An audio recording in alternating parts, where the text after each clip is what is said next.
이번에는 미디어와 관련된 과학 소식을 살펴보고 언론의 과학 보도 내용을 비평해보는 이슈앤미디어 시간입니다. 네, 공공미디어 연구소 이경락 박사와 함께합니다. 안녕하세요. 네, 안녕하십니까. 네, 오늘은 어떤 이야기를 해볼까요? 예, 얼마 전 최연소 박사학위 수여 예정자가 된 송유근 씨와 관련된 그 논란이 좀 있었는데요.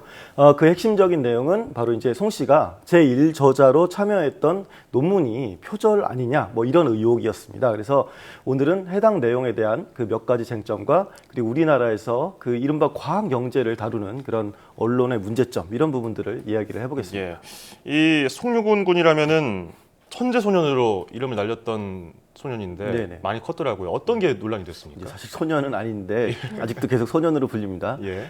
1997년에 태어난 송 씨는 어떻게 보면 우리 만으로 17세였거든요. 11월생으로 제가 알고 있는데 그래서 어릴 적부터 뛰어난 두뇌로 이제 굉장히 주목을 받았었고 그리고 초등학교를 졸업한 후에 이제 바로 검정고시를 준비해서 이미 2006년에 그 인하대학교 자연과학대학에 입학한 바가 있습니다. 예. 그러니까 우리나라로 이제 10살 때 벌써 대학생이 됐는데 그리고 2009년에 과학기술연합대학원 그 대학교에서 천문우주과학 전공 석사과정에 입학을 하게 됐고 그리고 또 연결해서 이후에 박사과정에 진학해서 내년 2월에 이렇게 졸업을 할 예정입니다. 그런데 그런데 과거에 투고했던 논문과 관련해서 이제 사람들이 밝혔다 혹은 문제 제기를 했다 이렇게 볼 수가 있는데 네. 그래서 표절 논란이 지금 일고 있는 것입니다. 과거에 작성했던 논문이 갑자기 이렇게 표절 논란에 의혹에 휩싸이게 된 거는 어떤 것 때문인 건가요? 예, 사실 이 문제를 가지고 송 씨의 자질을 논하기에는 굉장히 문제 삼기에는 지나친 측면이 있습니다. 그러니까 아직 어떻게 보면 박사로서 독립된 연구자로서 이렇게 학위를 받은 것도 아니고 또 네. 어떻게 보면 말 그대로 아직 어린 나이에 학문에 임하는 그런 방식 이런 설정이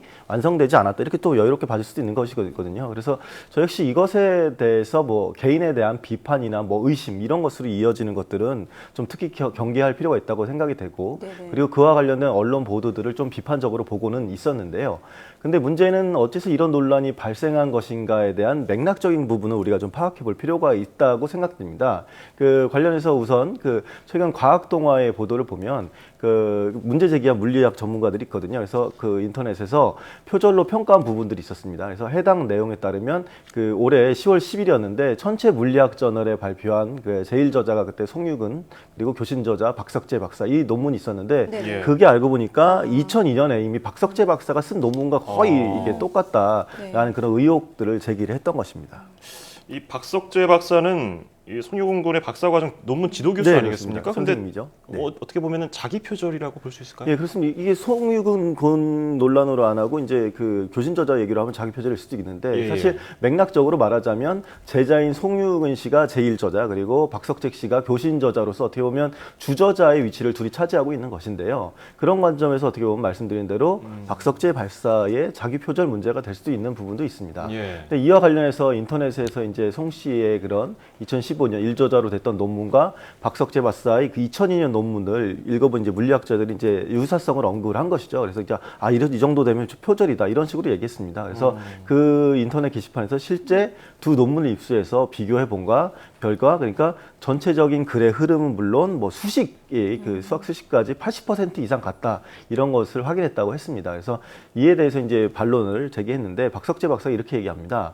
논문의 앞부분은 비슷하지만 중요하지 않은 부분이다. 그런데 그렇고 핵심인 편미분 방정식이 다르기 때문에 둘은 다른 논문이다. 이렇게 얘기를 했습니다. 그래서 2002년에 내가 하지 못한 작업을 2015년에 유근이가 해냈다 이런 식으로 해명을 했습니다. 그런데 이제 많은 물리학 전문가들이 보면 두 논문이 어떻게 보면 100% 같다 그런 거라고도 얘기했고 또 다른 전문가는 아까 얘기했던 핵심이라는 편미분 방정식도 2002년 논문에 나와 있는 다른 방정식을 이렇게 조합하면 쉽게 만들 수 있다. 그래서 같은 수식을 표현만 다르게 한 것이다. 그러면서 이제 비판을 하기도 했습니다. 두 논문이 100% 같다 이렇게 평가한 전문가들도 있었는데 전문가들의 이런 지적이 사실이라면 아무래도 윤리적 문제가 커질 수밖에 없는데요. 네. 왜 이런 일이 일어났다고 보십니까? 예, 이 문제는 사실 우리나라의 연구 관행이 잘못된 그런 것들을 반영하고 있다 볼 수 있는데요.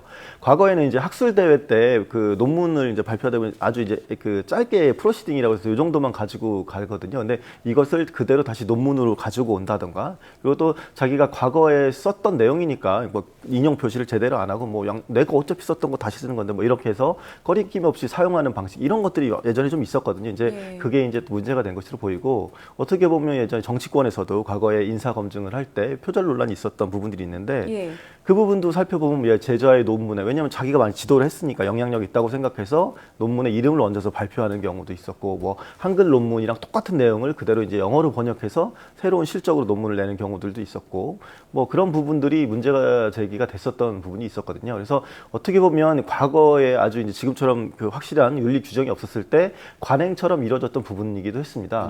그렇다고 이제 이게 문제가 아니라는 말씀 절대 아니고요. 다만 송 씨처럼 그 아쉬운 점이 이제 오래전부터 뭐 천재니 뭐니 해서 이른바 우리 과학계의 기대주로 여겨져 왔던 사람 그리고 또 그를 지도하는 그 분이라면 굉장히 정석적인 방법으로 그 연구를 수행하도록 이렇게 도와줬어야 하지 않나 그렇게 해야 되지 않나 그런 아쉬움이 좀 드는 부분입니다. 앞서 말씀하신 것처럼 어린 나이에 과학의 기대주 이러다 보니까 막 언론에서 최연소, 최초 막 이러면서 자극적인 기사들 내보내고 그때 2006년 입학할 당시 이후에도 뭐 지금 그때 송유군 군 지금은 뭐 하고 있을까? 뭐 5년 뒤에도 다큐멘터리 계속 나왔잖아요. 그렇다면 언론의 문제는 없겠습니까? 사실 오늘 지적하고 싶은 그런 핵심적인 그 내용들이 그런 언론의 지나친 관심입니다. 그래서 이른바 뭐 아까도 말씀하신 것처럼 최연소 최초 이런 뭐 그런 타이틀을 굉장히 자극적으로 얘기하고 그리고 계속 송 씨의 삶을 끊임없이 추적을 했거든요. 잘하는 환경을 우리가 다 알 수 있을 정도로. 그래서 그에 대해서 지나치게 의미를 부여하는 것 이런 것은 또 문제다 이렇게 볼 수가 있습니다. 그래서 그런 반작용 때문에 어떻게 보면 어떤 언론들은 이러한 논문 표절 의혹과 관련해서 뭐 그냥 10년 빠른 박사학일 뿐이다. 이런 식으로 이제 그 보도를 내보내고 있기도 합니다. 그래서 장기적인 관점에서 봐서 이제 송 씨가 이제까지 진짜 무슨 연구를 했는지 그런 내용들과 성과를 모른 채 계속 이제 이슈화 시키기만 하는 것이죠. 그래서 근데 이런 부분들은 뭐 과거 그 세계적인 천재에서 사례로 우리나라에 있었던 그 나사까지 갔었던 김웅용 씨의 그런 아픈 경험을 또 다시 떠올리게 하는 그런 부분이기도 합니다. 그래서 언론의 지나친 관심이 오히려 연구자에게는 이렇게 독이 될 수 있다. 그런 부분들 좀 말씀드리고 싶습니다. 그렇다면 연구자에게 이렇게 쏟아지는 지나친 관심으로 인한 문제는 좀 어떻게 해결하면 좋을까요? 네, 이 문제에 있어서 이렇게 언론의 프레임이라는 것, 이제 어떻게 아까도 말씀드린 언제까지 소년인지도 모르겠지만 어쨌든 언론의 프레임이 천재 소년 송유근 논문 표절 의혹 이런 식으로 가는 것은 좀 바람직하지 않다고 봅니다. 그 오히려 이런 것들을 통해서 우리나라 자연과학이든 사회과학이든 뭐 예를 들어서 학계의 잘못된 논문 투고 관행이나 뭐 그리고 그것이 지도자 방식으로 확실하게 다른 나라에 비해서 자리 잡지 못한 부분 이런 문제점을 지적하는 것이 좀 옳다고 생각합니다. 그래서 앞으로 좀 더 이와 사안과 관련해서 신중한 보도가 이어지길 기대해 봅니다. 또 하지만 마찬가지로 또 우리 사회가 주목해온 그 천재라는 이유로 이제 굉장히 이제 주목해왔는데 그런 이유로 지나치게 또 옹호적인 보도로 이어지는 것도 또 조심할 필요가 있다 이렇게 보여집니다. 또 공과 사는 좀 명확히 해야 되고 또 과학 영재를 바라보는 우리의 시선도 중요하고요. 또 이번 사건으로 인해서 과학계에 뿌리내려져 있는 이런 잘못된 관행을 올바른 방향으로 개선하는 계기가 됐으면 좋겠습니다. 자, 지금까지 공공미디어 연구소 이경락 박사였습니다. 고맙습니다. 예, 감사합니다. 고맙습니다.